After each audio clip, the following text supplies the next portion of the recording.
Janelle in tears as court hands Robyn everything, Kody left with nothing. Hello friends, I am Elena, welcome to my channel.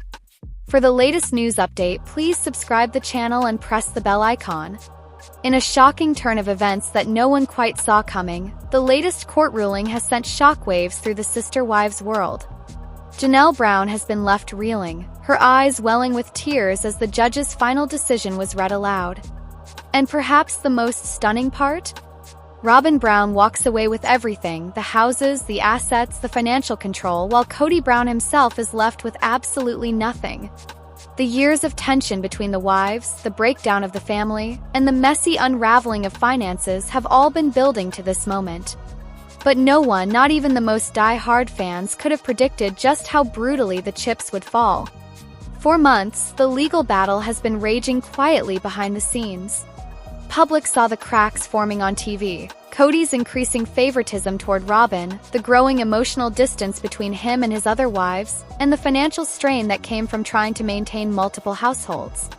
But while fans debated in comment sections and social media threads, real-life lawyers were working tirelessly in courtrooms, poring over every detail of the Browns' complicated marital and property arrangements. Janelle, who for years was seen as the practical, level-headed wife, the one who kept the family's finances running and often sacrificed for the greater good, came to court prepared. She had hoped to walk away with at least some security for her future. She's been open about struggling financially since her separation from Kody, and viewers have seen her determination to become independent. But when the verdict was read, it became clear that the legal tide had turned against her. The judge awarded Robyn ownership of the major shared assets, including the coveted Flagstaff home and key parcels of Coyote Pass land. Even more shocking, the accounts and assets tied to family ventures were also placed under her name. For Robyn, this was the ultimate vindication, a legal confirmation of the power shift that's been happening for years. For Janelle, however, it was devastating. She reportedly broke down in tears, struggling to comprehend how years of dedication and hard work had evaporated in a single court session. This wasn't just about property, it was about recognition, fairness, and respect, things she's been craving but hasn't been receiving from Kody for a long time. And then there's Kody. The man who once proudly referred to himself as the head of a plural family empire stood in court with an expression of disbelief. He had gone into this process expecting to maintain control over at least some of the family's holdings. For years, he's managed the narrative, defending his decisions, rationalizing his favoritism, and insisting he had the best intentions for everyone. But the court was unmoved by charisma or history. The legal reality is simple. Much of the property and finances had already been consolidated in Robyn's name. Whether that was a strategic move during the marriage or a reflection of Kody's trust in her, it meant that when things fell apart, Robyn had the strongest legal claim. Kody was left empty-handed, not because the judge sought to punish him, but because the paperwork, signatures, and titles all told the same story: the assets weren't his. This outcome has sparked a tidal wave of online reaction. Social media is ablaze with commentary. Some viewers express sympathy for Janelle, praising her resilience and calling her the true MVP of the family. Others point out that this is the natural consequence of years of unequal treatment between the wives. As one fan put it, Kody built an empire for Robyn and now she owns the whole thing. This is karma served cold. For Robyn, this ruling is both a victory and a lightning rod for criticism. While she's now in control of the assets, she's also facing the full brunt of public anger. Many blame her for the family's collapse, seeing her as the wedge that drove the Browns apart. Whether that's fair or not, the perception remains, and this legal win only cements her position as the center of controversy. Meanwhile, Janelle is left with tough decisions ahead. Sources close to her say she's already exploring new avenues for income, from expanding her health and wellness business to considering new television or media projects. She's determined not to let this defeat define her, and she's been known for her ability to adapt and push forward, even when the odds are stacked against her. Kody, however, faces a different kind of reckoning. With no property, no control over the family's shared resources, and his relationships with most of his wives fractured beyond repair, he's left in a position that few could have imagined just a few years ago.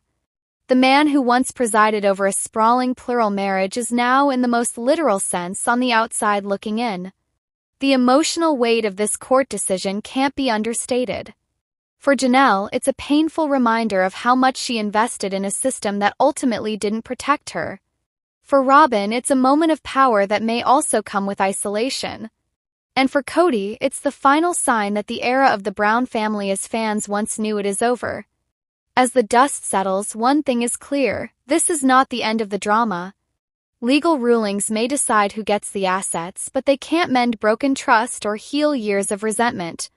If anything, this ruling is likely to fuel even more tension between the Browns, both in private and on camera. Public will be watching closely to see how each person moves forward. Will Janelle rebuild her life with new independence and financial stability? Will Robyn be able to maintain her position without the support of the other wives? And will Kody, stripped of his assets and authority, find a new way to define himself outside the shadow of his former family empire? The answers to those questions will unfold in the months ahead, but for now, the image of Janelle in tears, Robyn walking away with everything, and Kody left with nothing will remain etched in the minds of Sister Wives fans everywhere. This moment marks a turning point not just in the Browns' personal lives but in the larger conversation about relationships, loyalty, and the high stakes of mixing love, family, and money. Family fund. Two words that should mean security, unity, and shared purpose. But in the world of Sister Wives, those two words have turned into a lightning rod for controversy. Fans have been asking the same burning question for months. Are Janelle Brown's current money problems really her own doing, or are they the direct result of Kody Brown's handling of the Coyote Pass land and the family finances? To understand how we got here, we have to rewind because this story has more layers than anyone expected. For years, the Brown family operated under a shared financial philosophy. Every wife brought income into the family pot, and from there, money was supposed to be distributed fairly for the needs of all the wives and children. At least that was the idea. Janelle worked steadily over the years, contributing her earnings from her career and other ventures to that communal fund. And yet, when the time came for her to stake her claim on Coyote Pass, the family's long-promised dream property, the cracks in that philosophy became glaringly obvious. Coyote Pass was supposed to be the crown jewel of the family's long-term plan. Purchased in 2018, it was marketed internally as the future homestead, one big piece of land to be divided into plots for each wife and their children. But the way the property was financed has become one of the most contentious points in the entire Sister Wives saga. According to what's been shown on the show and reported afterward, the land wasn't paid for in a straightforward way. Instead, it was a patchwork of loans, payments, and juggling of resources, with Kody holding significant influence over how the plots were allocated and how the money flowed.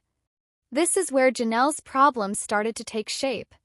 She has openly admitted on the show that she put her own resources into paying off part of Coyote Pass, believing she was securing her share of the property. But as tensions between Kody and the wives began to boil over, the question of who actually owned what, and who was responsible for what debts, became murky. Fans were quick to point out that while Janelle was dutifully making payments, her living situation became precarious. She was in a rental, then briefly living in an RV on the land itself, which, for many viewers, symbolized the imbalance in the family's financial priorities. Now, here's where the finger-pointing starts. Supporters of Janelle argue that Kody, as the patriarch and the one controlling the financial master plan, put her in this situation. They say he prioritized his own vision, including building with Robyn, the youngest wife, in mind, over ensuring that Janelle had stable housing. They point to his repeated claims that the family needed to pay off the land before building as a stalling tactic that, in practice, kept Janelle from moving forward. Meanwhile, Robyn's home, purchased with significant family resources, became a visual sore spot for many. Kody, on the other hand, has painted a different picture. His stance has been that the financial strain is the natural result of the family's split, and that everyone made their own choices. He's suggested that Janelle should have prioritized differently, implying that if she'd chosen to invest in a home rather than in the land, she wouldn't be in this bind. This framing puts the responsibility back on Janelle's shoulders, But it also sidesteps the fact that the family fund system was designed in a way that gave Kody the ultimate say over big purchases and major moves. The deeper you look, the more this becomes a debate about power as much as money. In polygamous families, finances are rarely just about math. They're about trust, loyalty, and perceived fairness. The family fund structure meant that Janelle's contributions didn't just benefit her own household, they went to the collective. The collective's leadership, meaning Kody, then allocates those resources unevenly. It can leave one wife struggling while another thrives. That's where many fans feel Janelle got the short end of the stick. And then there's the emotional toll. Janelle has long been one of the most practical and independent wives in the Brown family. She's the one who's rolled up her sleeves, worked long hours, and focused on financial stability.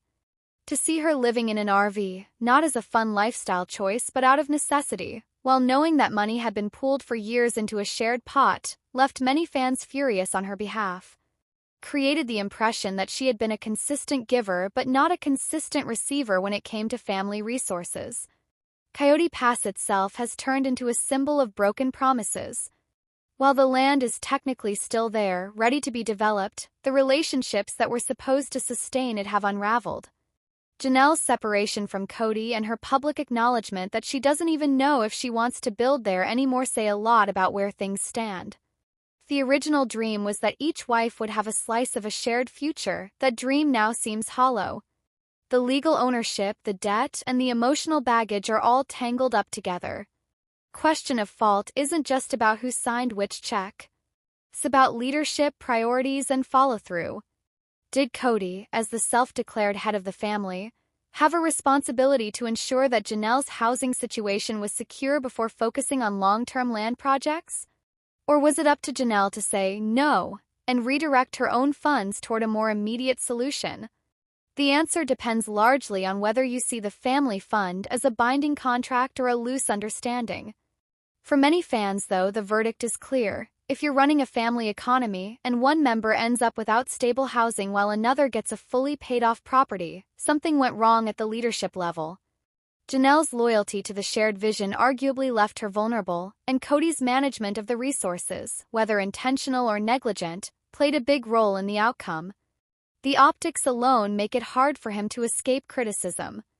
In the end, the family fund was supposed to bind the Browns together, but in reality it may have been the very thing that pulled them apart. Without transparent accounting, equal distribution, and mutual trust, a shared financial system in a polygamous family is a fragile thing. Janelle's current money problems aren't just about unpaid land or a missing house. They're about years of trust placed in a system that Robyn had spent months avoiding the truth, convincing herself that things were just misunderstandings, that loyalties to family should override uncomfortable questions. But the numbers, the missing items, and the documents she had quietly reviewed over the past weeks painted a picture she could no longer ignore. Janelle's property, the land, certain financial accounts, and even personal items had been systematically siphoned away. The chain of transactions and transfers traced through bank statements, property deeds, and legal paperwork pointed directly to Kody and Aurora. Robyn understood what this meant. Calling the police was not a small step. It was a decision that would sever relationships permanently, that would invite public scrutiny, and that would bring consequences no one could undo. But she also knew that failing to act would make her complicit. Every day she waited was another day the theft stood unchallenged. The evidence was not circumstantial. The account numbers matched. Signatures on transfer authorizations appeared in Kody's handwriting. Aurora had notarized documents claiming to represent Janelle's interest, even though Janelle had never authorized such actions. Multiple withdrawals had been made, in amounts small enough to avoid automatic red flags but large enough to accumulate into a significant loss over time. Janelle's name had been removed from a title registry, replaced by Kody's through paperwork submitted without her. Robyn's decision solidified the morning she received a couriered package from Janelle's lawyer. Inside was a detailed breakdown of missing assets, a storage unit emptied of valuables, a parcel of land sold without consent, and funds transferred to an account registered under Aurora's maiden name. The letter also contained a simple statement from Janelle. If you know anything about this, I need you to tell the truth. Robyn placed the call to the local police department that afternoon. She spoke plainly, stating that she had information about ongoing embezzlement involving Janelle's property, and that she could provide documentation linking Kody and Aurora to the theft. The dispatcher transferred her to a detective specializing in property crimes. Robyn repeated her account, careful to keep emotion out of her voice. She offered to bring all documents, statements, and supporting material in person. The station, the detective, and an investigator met with her in a small interview room. They listened as Robyn described how the transactions began subtly months earlier and increased in frequency as Kody and Aurora grew confident that no one would challenge them. She explained the family dynamics, the shared access to certain accounts, and how the manipulation of trust had been central to their scheme. The investigators reviewed each document as Robyn spoke. They noted the consistency of dates, the traceable routes of transfers, and the overlap of handwriting and digital signatures. The evidence was enough to open a formal case immediately. Robyn signed a statement attesting to the accuracy of her information and agreed to testify if the matter went to trial. Within days, the police obtained warrants for both Kody and Aurora. The warrants covered charges of embezzlement, forgery, and unlawful transfer of property. Surveillance confirmed that both were still residing in the area and had not yet attempted to liquidate the remaining assets in their control. The detectives coordinated with a financial crimes task force to secure accounts and prevent further movement of funds. On the morning of the arrest, officers approached Kody first. He was taken into custody without incident, though he protested the charges loudly, insisting they were misunderstandings. Aurora's arrest followed within the hour. She attempted to argue that she had merely followed Kody's instructions and had no knowledge of wrongdoing, but investigators already had email correspondence and text messages suggesting she was an active participant. Both were transported to the county detention center for booking. Their charges were read formally: multiple counts of embezzlement, conspiracy to commit theft, and falsifying legal documents. Bail amounts were set high due to the evidence of coordinated financial crime and the potential for asset concealment. Meanwhile, Janelle was contacted and informed that action had been taken. The police assured her that recovery of stolen property was underway and that civil proceedings could follow the criminal case to restore her ownership rights. A court order froze the accounts in question, and a lien was placed on any property in Kody and Aurora's names pending resolution of the case. Robyn faced a mix of relief and sadness. She had acted to protect Janelle, but in doing so, she had also dismantled any illusion that the family could resolve this privately. The legal process would now dictate what came next. She knew that testimony, depositions, and possibly a public trial lay ahead. As the investigation continued, forensic accountants uncovered even more irregularities tied to Kody and Aurora's activities. Transactions stretching back further than Robyn had initially realized revealed a pattern of small-scale misappropriation that escalated over time. This bolstered the prosecution's case, showing intent and a long-term scheme rather than a single lapse in judgment. Robyn's cooperation became central to the case. She provided context that helped explain not only the paper trail but also the relationships and access points that allowed the crime to happen. Her willingness to be precise and factual lent credibility to her account. The prosecutors began preparing for the possibility of a jury trial, knowing that the clarity of the evidence and the motive would be key. Kody and Aurora's defense attorneys filed motions to dismiss, arguing that the disputes were civil, not criminal. Court rejected these motions, noting the clear elements of criminal fraud and misappropriation in the evidence. Plea negotiations began quietly, but early indications suggested both intended to fight the charges. Janelle, while still reeling from the betrayal, expressed gratitude that Robyn had stepped forward. The recovery process for her property was complicated and ongoing, but the court's orders prevented further damage. In private correspondence, she acknowledged that without Robyn's intervention, the theft might have continued indefinitely. Case progressed over several months, marked by pretrial hearings, evidence submissions, and continued asset recovery. Robyn remained steady in her decision, even when family members pressured her to reconsider. She maintained that protecting Janelle's rights and holding wrongdoers accountable was more important than shielding anyone from consequences. By the time the first trial date was set, the charges against Kody and Aurora had expanded to include additional counts based on newly discovered evidence. Prosecution planned to present a comprehensive case, showing how trust was exploited, documents were forged, and property was unlawfully transferred.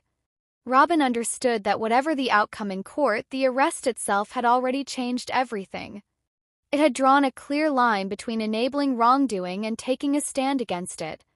For her, the decision to call the police was not just about legal justice. It was about affirming that theft, no matter who commits it, cannot be excused under the guise of family loyalty. What began as a quiet retreat to an isolated cabin turned into one of the most harrowing experiences of Mary Brown's life. Known to many as a central figure from the reality television world, Mary had been seeking solitude, away from cameras and public noise to reflect and recharge.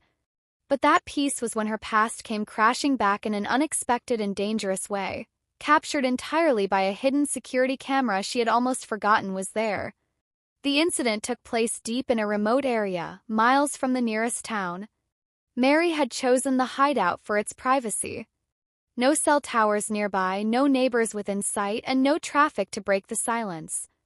It was meant to be a space where she could think without fear of intrusion. Yet, the very isolation that had drawn her there became the factor that made her confrontation so perilous. Mary's relationship with her ex had been complicated. Once tied by strong bonds, it had deteriorated over time into a toxic mix of mistrust, emotional manipulation, and unresolved grievances. The separation had not been clean. Lingering resentments and disputes over personal boundaries made interactions volatile. Despite having cut contact, she had recently begun to sense subtle signs that someone had been watching her: footprints on the edge of her property, unfamiliar tire tracks on a dirt path, and a strange feeling she could never quite shake. She had not expected him to find her in this particular location. The hideout was a property she rarely visited and never publicly disclosed. How he tracked her there remains unclear, but his sudden arrival would become a defining moment. The confrontation was not a heated phone call or a tense meeting in a public space. It was a face-to-face encounter in one of the most vulnerable settings imaginable. Camera that caught everything was a small, motion-activated device Mary had installed years earlier as part of a simple security upgrade. Positioned on the outside corner of the cabin, it was meant to alert her to wildlife or potential intruders. She had almost forgotten it existed. When the confrontation happened, it silently recorded every second. The footage begins with Mary stepping outside in the late afternoon light, wearing casual clothes and carrying a mug.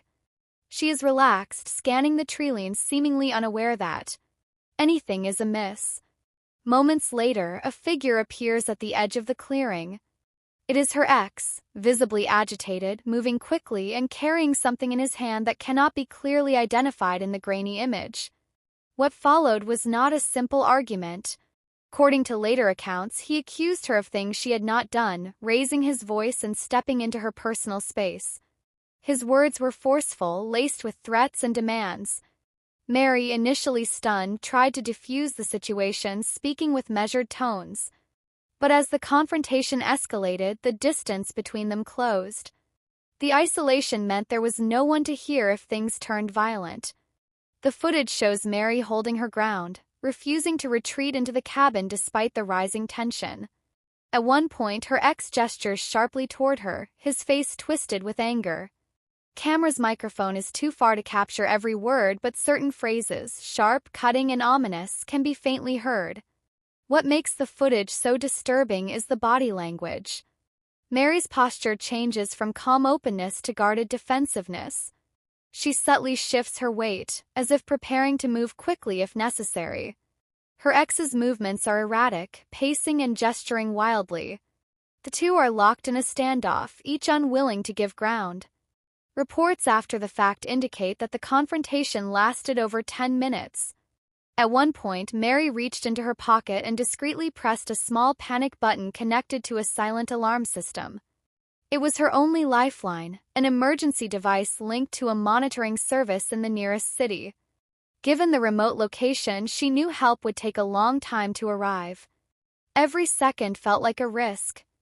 The most chilling moment in the video comes when her ex steps even closer, his face just inches from hers. Though the exact words are unclear, the tone is unmistakably menacing. Mary's expression remains controlled, but her eyes reveal tension and vigilance. She does not flinch, perhaps knowing that any sign of fear could escalate his aggression. Eventually, perhaps sensing that someone might be alerted, he backs away. The footage shows him turning toward the tree line, throwing one last verbal barb over his shoulder before disappearing into the woods. Mary remains frozen for several seconds before moving, likely listening to confirm he was truly gone. Law enforcement was eventually dispatched, though by the time they arrived, her ex was nowhere to be found. The footage became a key piece of evidence, confirming her account and documenting the intensity of the threat. Authorities urged her to file for additional protective measures, emphasizing that the video's timestamp and geolocation data could be crucial in future proceedings. In the days that followed, the incident circulated quietly among close contacts before making its way into public awareness. For many, the story was shocking, not only because of the danger Mary faced but because it served as a stark reminder of how past relationships, when left unresolved can resurface in unpredictable and dangerous ways. Experts on domestic and interpersonal conflict note that situations like this are not uncommon, particularly when one party refuses to accept boundaries. Combination of isolation, unresolved emotions, and lack of immediate help can create a volatile environment. Mary's ability to remain calm under pressure likely prevented the confrontation from spiraling into physical violence. Her decision to share portions of the story later was met with mixed reactions. Some praised her for raising awareness, while others questioned the exposure. Mary herself explained that speaking out was not about seeking attention but about emphasizing the importance of safety planning, even for those who believe they have left a toxic relationship far behind. The hidden camera footage, now stored securely, remains a haunting reminder of that day. For Mary, the incident changed her approach to personal safety. She upgraded her security systems, learned defensive tactics, and made strategic changes to her private routines.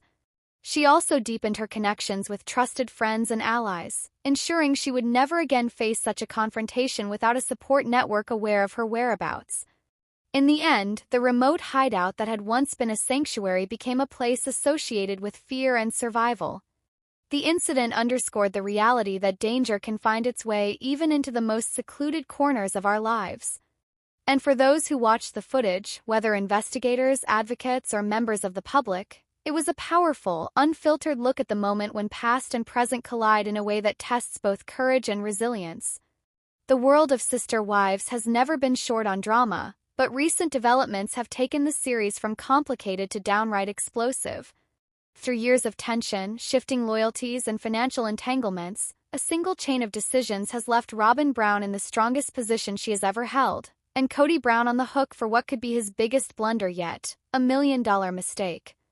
That blunder, combined with a brutal ultimatum, has pushed Mary Brown out of the family for good. From the early days, Kody's plural marriage was built on the idea of equality between his 4 wives, Mary, Janelle, Christine, and Robyn. In theory, every wife had equal say, equal time, and equal emotional investment from Kody. In practice, this balance eroded slowly over time, especially after Robyn joined the family in 2010.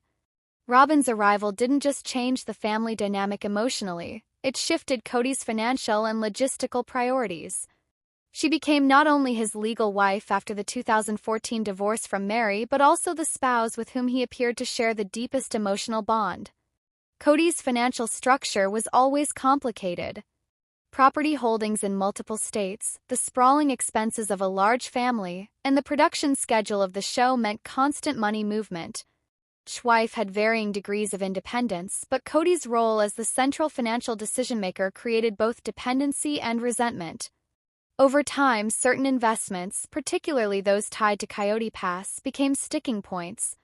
Allegedly, some of these property purchases and loans were tied more closely to Kody and Robyn's household than to the other wives. The $1 million mistake comes into play when looking at how Kody consolidated resources and debts. In prioritizing Robyn's housing stability, purchasing and maintaining a large home, paying down debts, and allegedly redirecting family funds toward her security, Kody left less available for other wives' projects or housing needs.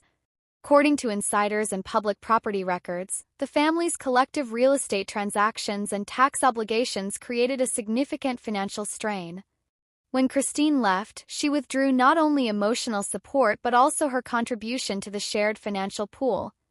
That left Kody scrambling to cover commitments.